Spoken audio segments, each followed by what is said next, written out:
G'day everybody, my name is Elliot Waters and you're listening to the Dysregulated podcast. As always, thank you for tuning in. All right, so it's been a while since I've done an episode and I'll tell you what, I almost forgot the very important opening line there. So thank goodness I got through that. All right, so bit of context for this episode. Currently, I am driving to Newcastle from Wodonga. So I'm not sure if I've said this very clearly on the show yet. Don't worry. I will be explaining everything in the next episode. But for now, just know that I've been driving from Wodonga, Victoria, back to Newcastle, back home for the Easter long weekend. It's currently 2:40 a.m. And it's actually Good Friday, so happy Easter to all you amazing listeners. So currently I'm about 80 kilometres away from Newcastle, thundering up the M1 Pacific motorway. And in true Elliot style, these road trips, these trips home or wherever I go seems to happen at night time. I don't know, there's something about nighttime driving I like. Actually, I know exactly what it is, and that's going to be a big part of this episode. And that is the fact that when I'm driving at night on the highway, when it's just me, my thoughts, and the moon, I tell you, some of my best, or at least some of my deepest thoughts manifest themselves. And let me tell you, this trip from Wodonga, which has taken, it's been about 9 hours. I haven't been making quick time. That's after a full days of work. I'm doing like 60-hour weeks at the moment. Anyway, as I said, I'm going to explain all of this in the next episode about what my life is actually going, how my life is going at the moment and what my circumstances are. It's happened already. What was I saying again? My best thoughts, my deepest thoughts come out on the highway when it's just me, my thoughts, and the moon. And it is a full moon, and I'll tell you what, there's been a lot going on this week that has, really stimulated a lot of thinking. So first off, a disclaimer. First off, okay, excuse me. So yes, currently I am driving. Don't worry, okay, I'm not holding a microphone. I'm not looking at a screen or anything like that. I've got my portable microphone lapel on my hat and I look like an idiot, but at the same time, no one knows because there's no one around. So it's like I'm talking on a hands-free phone, you know what I mean? So I'm 100% dialed in and concentrating on the road in front of me, the M1 Pacific motorway. So there's no dangers there. I'm not holding a microphone, I'm not holding my phone or a laptop or anything like that, okay? So it's all hands-free, and I'm definitely concentrating on the road in front. The other thing is that some of these thoughts, I'll be honest, have been pretty negative. Now, that's no real surprise, because if you've listened to this show at all, you would know that, there is a bit of a negative sort of, tone to this podcast. And that's because I say it as it is, and as I feel it and as I experience it, and I don't hide behind the fact that often my thoughts are very heavy, let's say, very, very heavy. So just a little, content warning. I'm not exactly sure where this episode is going to go, but there's been a lot of thoughts swirling around, and a lot of them, I must admit, have been on the depressive side of things. So just a content warning there. If maybe now isn't the best time for you to listen to some of my deepest thoughts and feelings about things that are happening around me at the moment. So, and within, of course, within my brain, my psyche. All right. So let's start on a bit of a lighter note, though, which is the fact that there is a thought that's well and truly at the forefront of my mind, and that is the fact that I stopped just before at the servo to get a bit of fuel, which is costing so much money at the moment. But anyway, we're all in that together. That's not just a me thing. But that's not really what I'm thinking about. What I'm thinking about is the choice of food and beverage that I just had and just consumed. So what I got was a yogurt. And because, I'm not really looking for a heavy meal at, what time is it now? 2:45 in the morning. So I got a yogurt and a iced coffee, and I'm really regretting that decision because I don't know if the dairy in the milk is a good idea in the wee hours of the morning like this, especially when, I've been up and going since 5 a.m. At the new job, and I'll admit I've had a bit of caffeine. There's been some medications there too within prescribed limits, don't worry, but there's quite a bit going on, quite the concoction, and there's no two ways about it. My guts are gurgling right now, and I won't go into any more details about that. But yeah, that is something I'm gonna have to just keep an eye on. Anyway, so that's that. Now let's get into some of the thoughts I've been having, and some of the thoughts that just pop into my mind as I'm driving along, heading towards God's country, Newcastle, New South Wales, Australia. All right, so this week, unfortunately, a lot of people that I'm really, close with, friends, people within my inner circle, I suppose. Fair dinkum, I tell you, there's so many. It's just been. Some of my friends are going through absolute wars at the moment. Let me say that much. And it's hard to hear these things. It's hard to imagine what my friends must be feeling. And I'm not going to go into specifics about, what's going on with my friends because, although this podcast is, there's no secrets here. This isn't, these examples I'm about to give are not mine. You know what I mean? So, but at the same time, I'll go into a little bit of detail because, it'll explain a bit, I think, of why my mind has been plagued by certain thoughts this week. So, for example,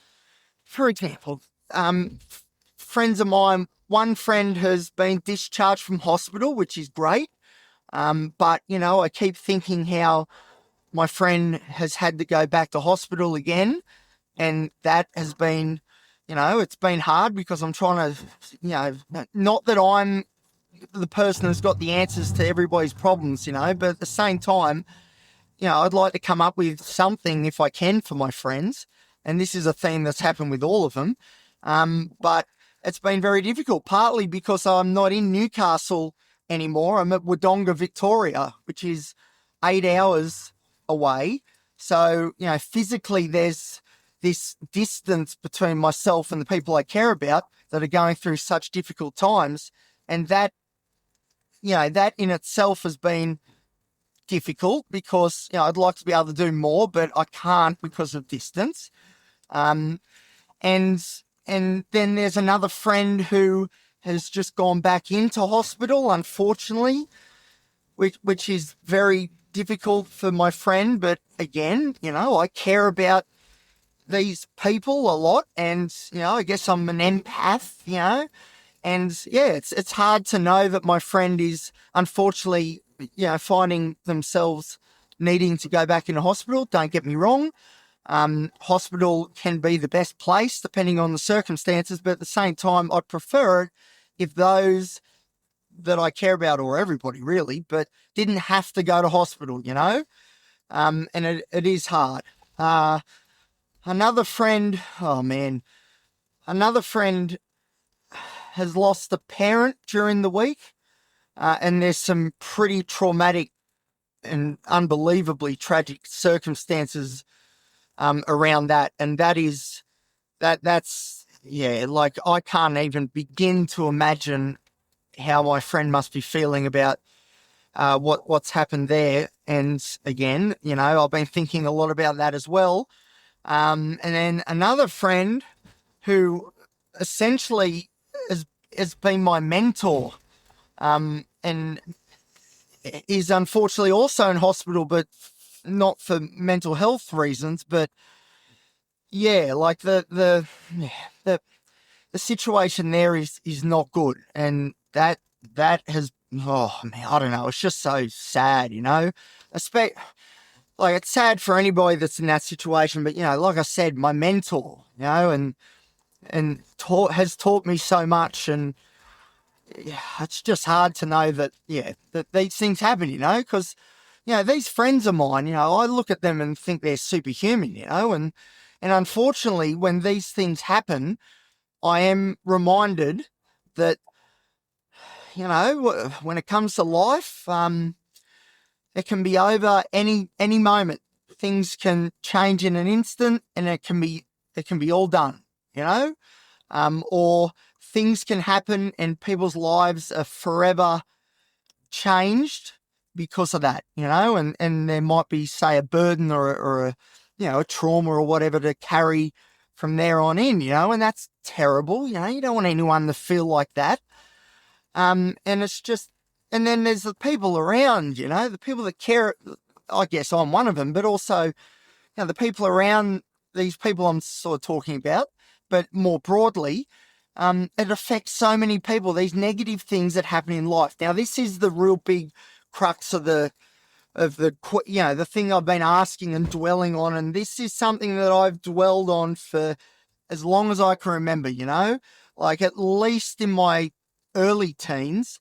Maybe I didn't conceptualize it back then like I have or do now. Maybe not as defined as it is now as it was back then. But, you know, like this sort of idea has been something that I've just obsessed over for so long. And I probably mentioned on the show here before, but it certainly deserves mentioning again, because all of these examples are examples of bad things happening to good people, you know?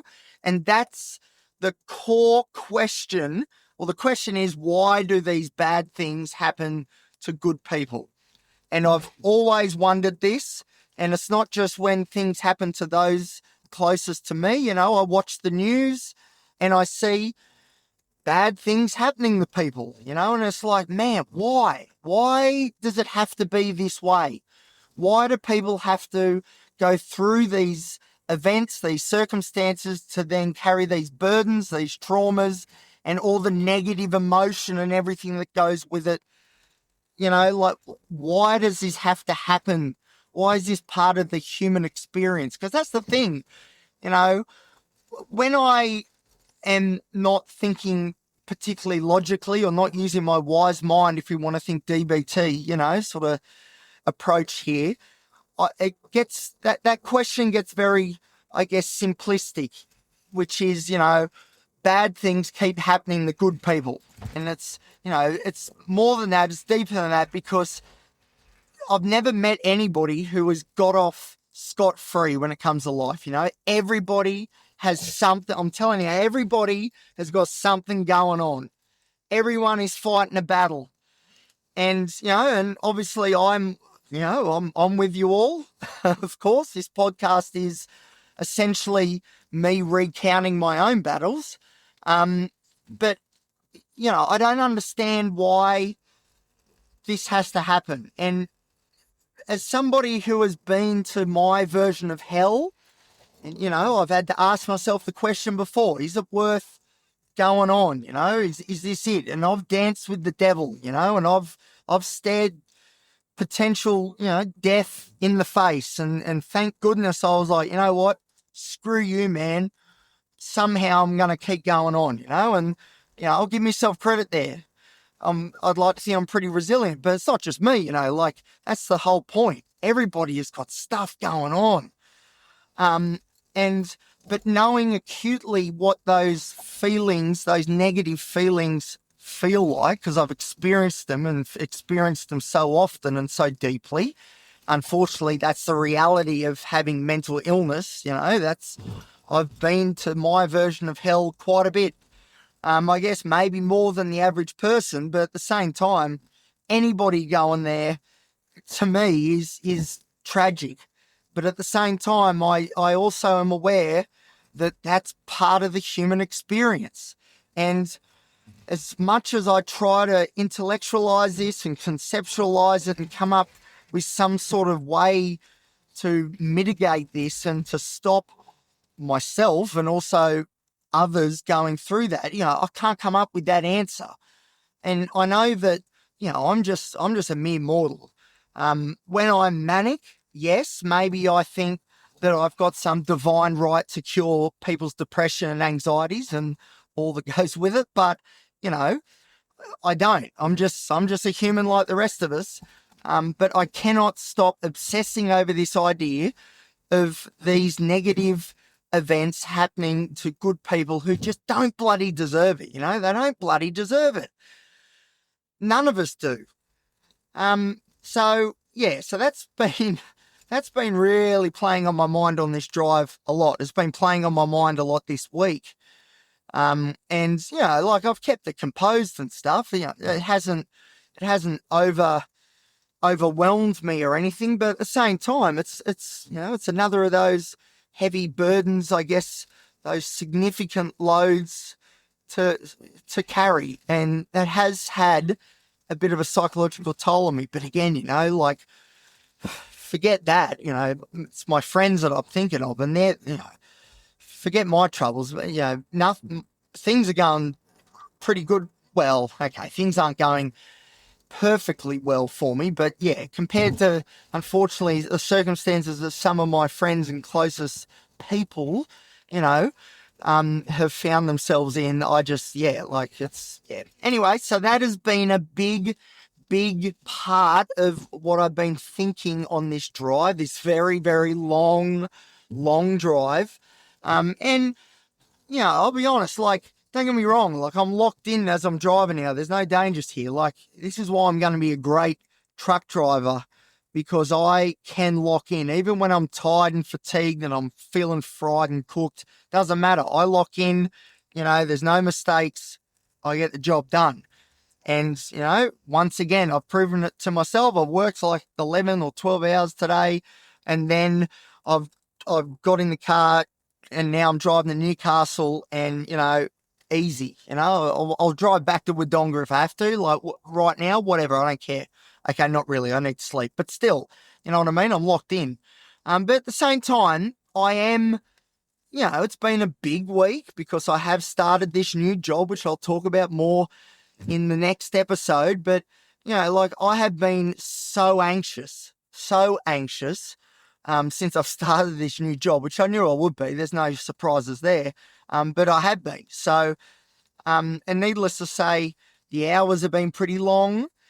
So on this drive, I know that mentally or psychologically or whatever, even physiologically, I have felt a bit, a bit on edge, I suppose. Not on edge, but a bit prickly, I guess is one way to sort of describe it. And my mood has been a bit brittle as a result. So, yeah, the fact that I've been thinking these sorts of really deep, things about life and what it's all about is no surprise. And even if I was well rested and, it was during the day, I'd be thinking the same things. This is what goes on in my head. What can I say?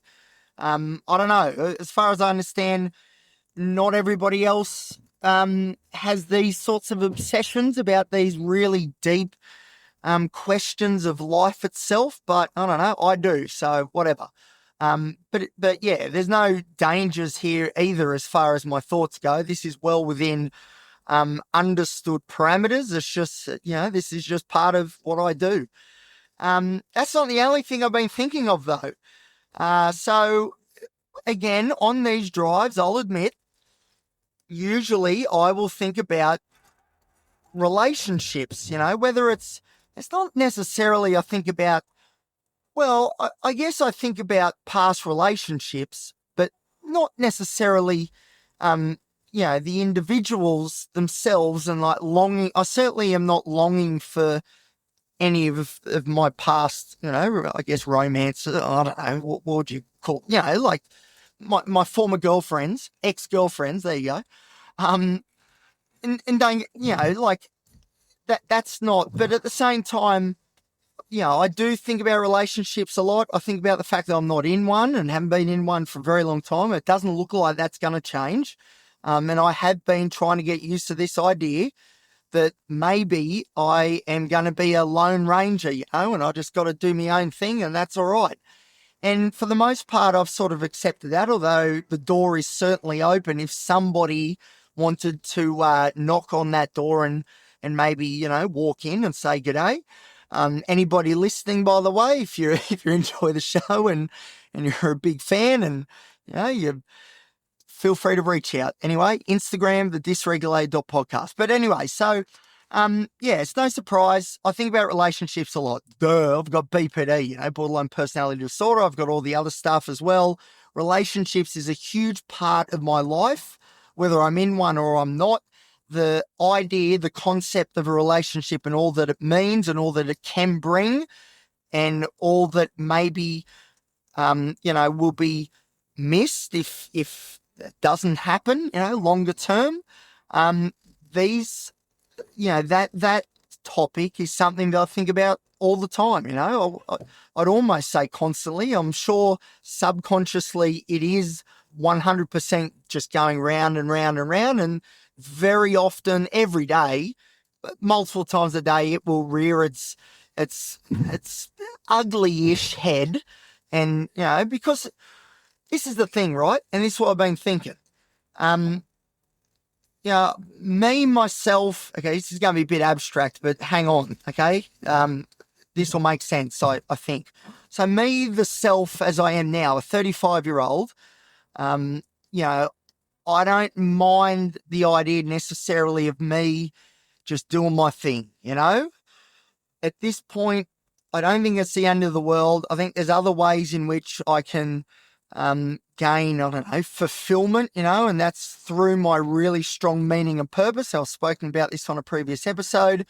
I think by focusing on this meaning and purpose and this vision, this blueprint for my life and what I want to achieve that I've come up with, which I will talk more about on the next episode. That's why I'm back in the transport industry. Big plans, everyone, big plans. But anyway, me, myself, as I am now as the 35-year-old, I think the meaning and purpose, if I focus on it and I work hard enough, that will give me the deep connection to life itself that I crave. You know what I mean?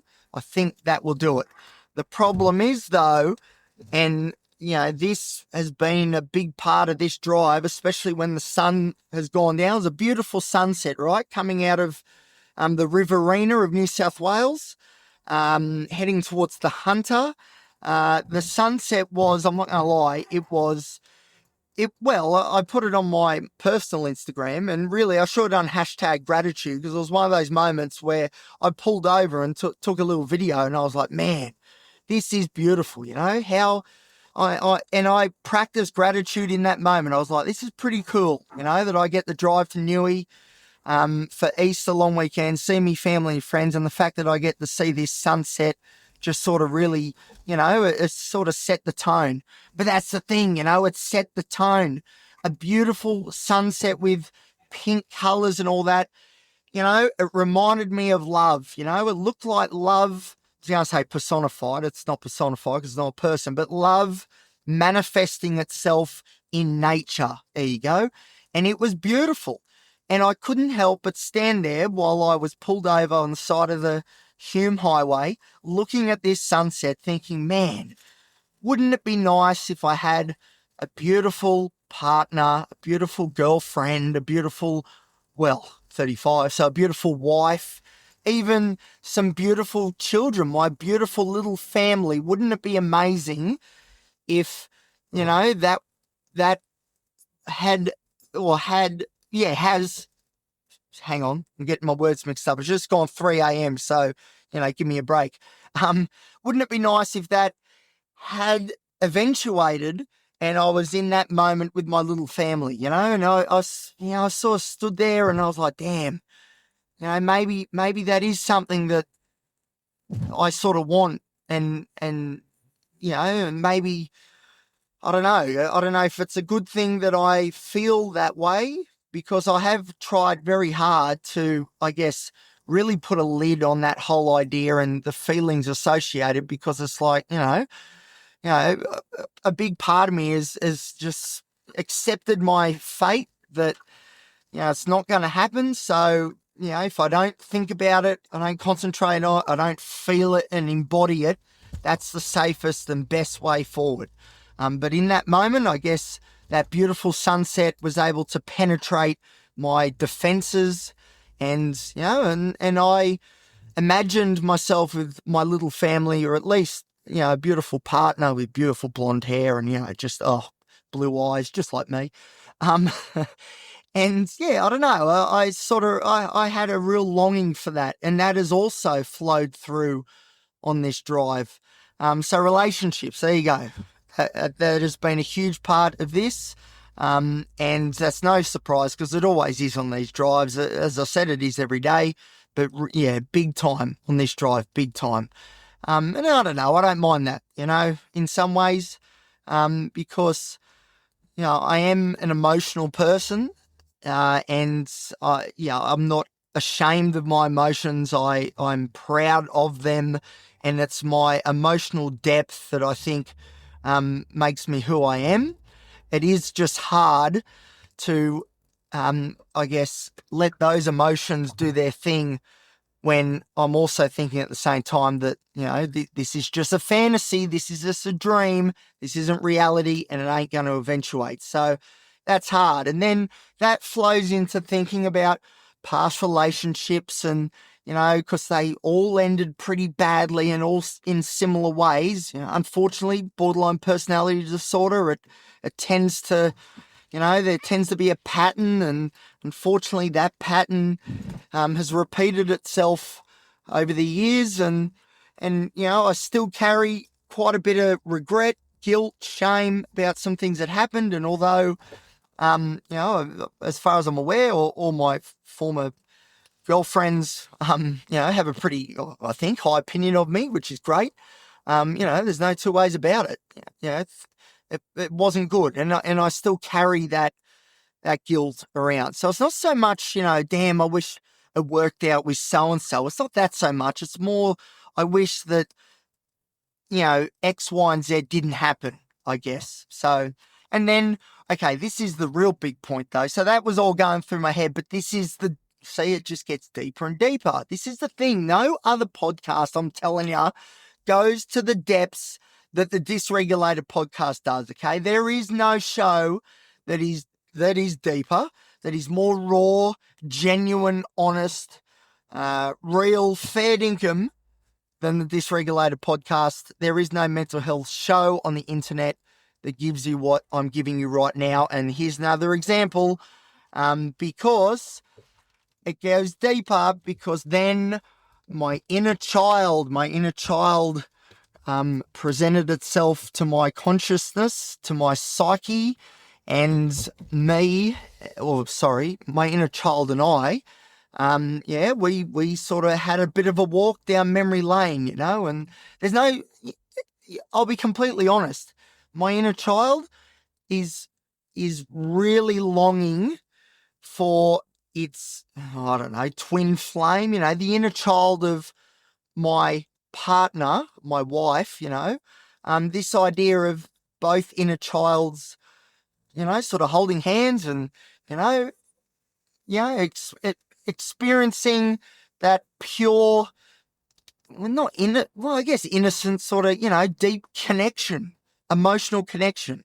My inner child really longs for that with someone else's inner child as well. And I can visualize it, I can see that my inner child wants to be, I can see it now walking down, I think there's a lot, walking down a dirt path in the country somewhere, holding hands with, my wife's inner child. And it's beautiful. I'm telling you, this imagery that I think of, this scene, this dream, this longing, it's beautiful. This visual, it is beautiful. And it's enough to bring you to tears. I'm telling you, like, it's just, and I see it, dirt road in the country, in the bush, and it's just beautiful sunset. It's just unreal. And, what can I say? I would love to be able to give that, or to turn that into my reality, so my inner child can experience that, so I can experience that. And although try as I might to put a lid on these sorts of dreams, it's there. It's there. Sometimes I can put the lid on pretty tight, but man, there's so much emotional energy involved that it's, I when I'm really serious about this, I think I'm kidding myself a little bit when I try to convince myself that, just doing my thing on my own, that's what I really want. Because it's not what I really want. But at the same time, I've got to be realistic here. 35 years old, and, everyone around me is married, and the majority have kids, and it's just me. It feels as though, and it probably isn't, but it feels to me as though it's just me that's on my own. And it's like, well, let's look at this logically. What is this podcast about? My mental health story, which is more than tinged with mental illness, and there's some very complex mental illnesses at play. I've mentioned borderline personality disorder before, but that is, that's certainly not the whole story. And if you've listened to the show, you would know that. Like the autism is another big one that's really implicated in this whole relationships thing, but there's more than that. I guess I try and look at these things with my thinking mind, and it's like, well, there's a lot of mental illnesses here. So it makes sense that maybe, Elliot, you just can't have that, you can't make that dream a reality because unfortunately you've got these illnesses and, it sucks. Maybe it's another example of bad things happening to, I don't know, good people, a good person. But hey, let's just be realistic here. You got BPD, mate. Like you got autism. Like what chance did you ever have? Like, come on. So yeah, so I've been thinking about that a lot. And that has also been triggered, I'll admit, by there was a post on Instagram of an ex-girlfriend of mine who posted a photo with her partner, it appears, and I tell you what, she looks really bloody happy. And my first thoughts were that, unreal. I'm so glad that she, really genuinely looks happy, and I'm happy for her because I only want good things for her, But then it's like, again, this isn't, oh, geez, I wish that was me with her in the photo necessarily. It's not necessarily that, but it's like, when, what about me? Do I get that? Does that get to happen to me? Do I get another chance at trying to make this all work, or is it all over, Red Rover? Have I done me dash? So yeah, it's been a challenging week because at the same time I've started this new job. I'm so anxious. The people I care, not at all, but so many of the people that I care about so much are going through such difficult times at the moment, and I feel a bit powerless to sort of help. And yeah, there's been a really heavy emotional load that I've been carrying, personally, but also of those that are around me. And then there's the usual sort of things that I think about anyway. Even when things are going great, I'm thinking about relationships. That's just how I'm wired. Unfortunately, I wish I wasn't like this, but I am. And even when things are going good, that burden is still certainly there. And I do my best to carry it every day, and I'm resilient. I do a pretty good job. But on these sorts of drives, it's fertile ground for these topics, these themes, to come up, manifest themselves, and really force me into thinking about them deeply. Now, again, I don't know if I said this before, but none of this is anything to be worried about as far as like I'm concerned. There's no danger here. There's no issues as far as things spiraling out of control. This is all within very well understood parameters. So I know this way of thinking. I know it very, very well.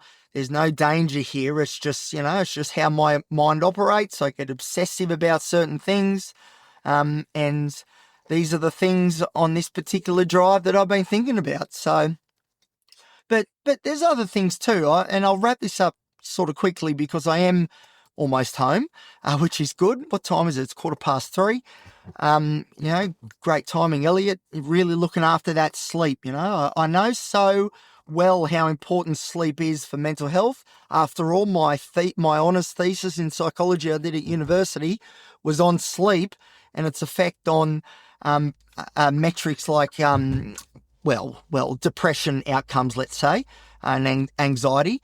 But I don't know. I'm wired differently. At night is when my best thinking is done, the deepest thinking, when I feel the most engaged and connected to life. But unfortunately, a lot of this engagement is through a negative lens. But at the same time, I always think this as well. I think really I look at these things through a very realistic lens. I think what other people do, I'm not pointing fingers here at anybody, but I think generally from what I've seen, other people tend to block this sort of stuff out, and the evils of the world. People seem to be able to, like a racehorse, put the blinkers on and just focus on what's ahead. I don't have that. I don't have the blinkers. I can't filter the evils of the world. And unfortunately, when examples of this show themselves to me, which is constantly, because that's what this world is like. Unfortunately, it's full of evil. I know it's full of good, positive, as well, but I focus on the negative. That's just, again, how I'm wired. And there's plenty of examples of that around me. And this week has really shown me again that that's the case. And the last thing I sort of want to talk about, which I've been thinking about too, is that so going back into the transport industry, a reason, or one of the main reasons I'm doing it, one is because I love trucks and I love transport just, in general. It's one of my autistic fixations. But another thing is because I want to really do some work in the industry, the transport industry, and try and improve the mental health of the industry because, it's the outcomes, the data all suggests that the industry's in a lot of trouble when it comes to mental health. And being back in the industry, I've spoken to some really experienced truck drivers, operations team members, and I've sort of just asked a few questions about life on the road, what it's like being an interstate truck driver, and all the difficulties that come with it. And man, that some of the stories already that I've heard, it's just like, God. It's like everyone is going through so much stuff.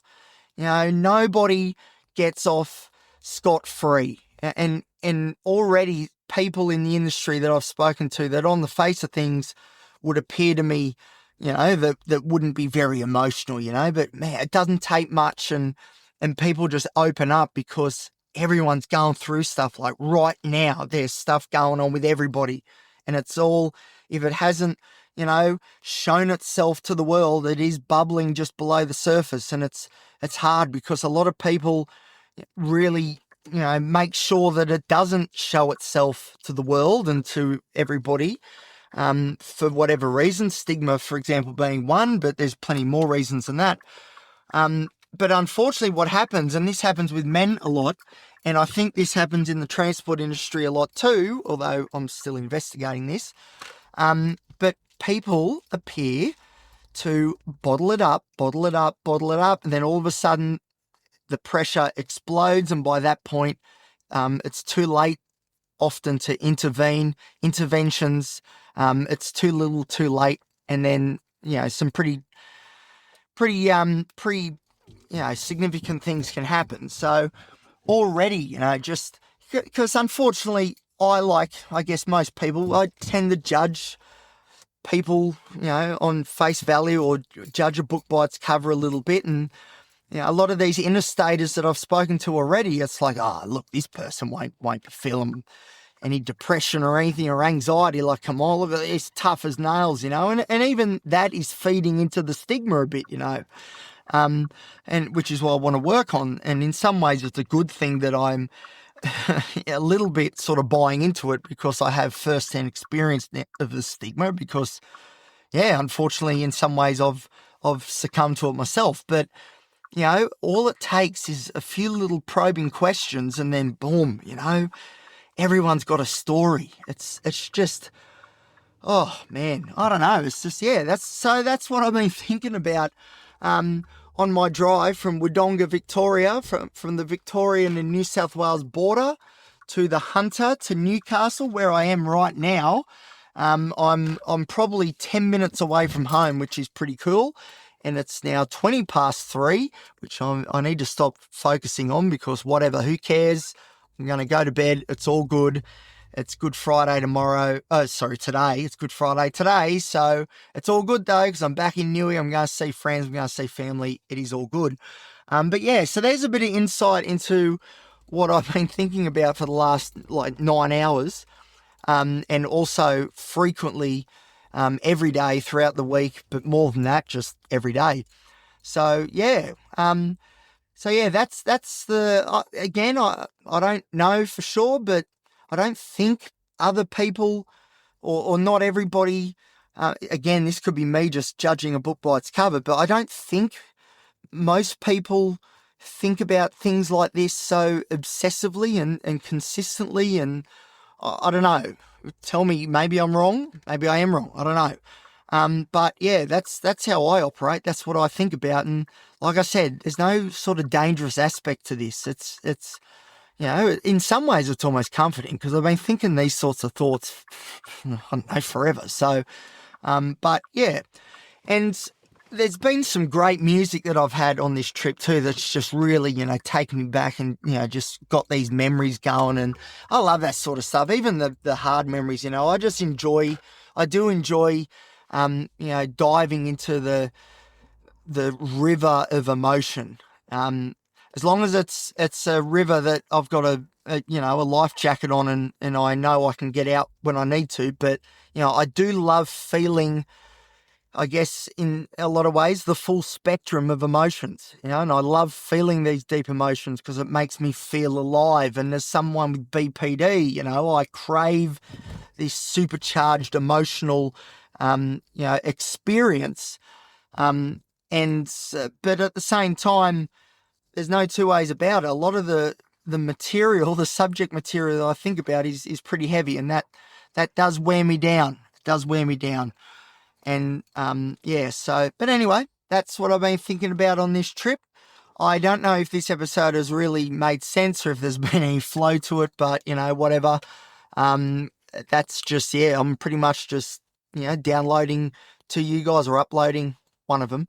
Exactly how I've been feeling. So, but like I said, there's been some great songs. Now, there's a song by Blink-182, and geez, my memory's bad. I've already forgotten the name of the song, but I've only just discovered it, and I'm not even joking. I listened to it 11 times in a row. 11 times. And I'll probably listen to it one more time before I get home because it's just really getting me going, and it's just fueled this, this thinking session. It's been unreal. What's it called? Don't forget to remember me or make sure you remember me or something like that. Anyway, that song is just, oh man, I can't describe. It's just taken me to another level, and that's why I'm doing this episode right now. Because so there you go. So Blink-182, thank you for writing that song. It's I love how music can just take you places. It's just It's interesting though, because I from what I understand, listening to songs and being obsessed with the same song for a week at a time, I think that's an ADHD sort of thing, and I think it's a bit of an autistic thing as well. But I reckon BPD is probably in there too because of the emotional energy that that I guess I tap into with music and certain songs. But man, that song is it's the soundtrack of the drive. It's unreal. So anyway, that's it. I'm actually turning into my street now. So this is pretty cool. It's been a couple of weeks since I've been home. So it's good to know that, once again, Elliot is just indestructible. It's 3:30 in the morning, but, I could drive another 10 hours. I don't care, whatever. So, I can't wait to be able to be driving interstate and driving the big rig because there's going to be a lot of thinking going on. There'll be more episodes like this, let me tell you that right now. Anyway, I've done enough yapping. So yeah, if you're still listening right now, thank you very much. I appreciate it. Make sure, before I go, just a little reminder, please check out the Instagram page for the show, the Dysregulated.podcast, and Dysregulated Daily, which is turning into Dysregulated Weekly, but I'm going to address that in the next episode as well. And you can also find the show on Facebook by searching the Dysregulated Podcast.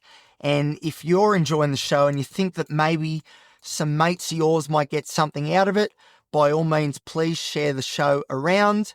And you can reach out to me on those social media platforms as well if you would like to suggest maybe a topic for me to cover. And I will certainly do my best to do it justice. And also, once I am able to settle down with my new job, the intake interviews are coming back. I swear it's going to happen, all right? I know it's been stop, start, mostly not starting. But I'm telling you, there's more interviews coming. And, you know, the people I've got lined up, I'm telling you, their stories, like, blow mine out of the water. My story's boring compared to theirs.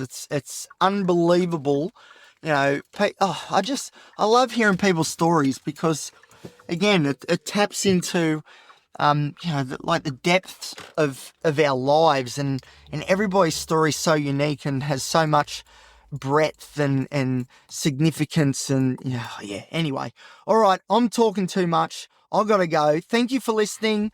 And as I said, you can contact me on social media, and I'll do my best to get back to you as soon as I can. All right, that's enough. All right, thanks for listening, and I'll see you next time here on, what are we on? The Dysregulated Podcast. Woo! Elliot's back in Newey, UBOT. Now, how do I press stop? There we go.